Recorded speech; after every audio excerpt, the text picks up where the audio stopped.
এই জমিতে গত 1 বছরে কোনো প্রকার রাসায়নিক সার এবং কীটনাশকের প্রয়োগ করা হয় নাই। তাহলে কিভাবে ধান হচ্ছে? আমরা এখানে প্রয়োগ করি আমাদের তৈরি যে জৈব সার, সেটা একটা বিশেষ পদ্ধতিতে তৈরি করা হয় এবং লিকুইড একটা সার তৈরি করি। সেটা হলো সারের জন্য। আর পোকামাকড় থেকে রক্ষা করার জন্য আমরা করি কমপক্ষে 10টা পাতা এবং 5 প্রকার মশলা মিশ্রণ করে একটা ওটাকে ডিকম্পোজ করে 40 দিন ডিকম্পোজ হয়ে যায়। 40 দিন পরে সেই পানিটা আমরা প্রয়োগ করি।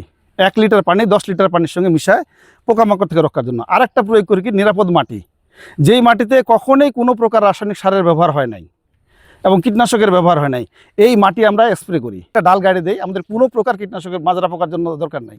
কৃষকদের এখন এমন একটা নেশা হয়ে গেছে, যেমন বিড়ি সিগারেটের নেশা, তেমন কিন্তু কীটনাশক ব্যবহার করার নেশা। কি পরিমাণ আমরা ক্ষতি করতেছি নিজেদের, এটা কিন্তু আসলে কল্পনারও বাইরে। এখন দেখা গেছে বর্তমানে জরিপে প্রায় 50% কৃষক ক্যান্সারে আক্রান্ত, যেটা আগে খুবই কম ছিল, 10%-এর মতো ছিল। এটা বাড়তে বাড়তে বাড়তে 50 হয়ে গেছে। যদি আরও পুরা জরিপ করা যায়, কারণ কৃষকরা কিন্তু ক্যান্সার হাসপাতাল পর্যন্ত যাবে এই সামর্থ্য তার নাই, তাহলে কিন্তু এটা আরও বাড়বে। তাহলে আমরা যে ক্যান্সারে আক্রান্ত হচ্ছি, আমাদের পরিবার আক্রান্ত হচ্ছে, সেটা কিন্তু আমরা নিজেরা দায়ী।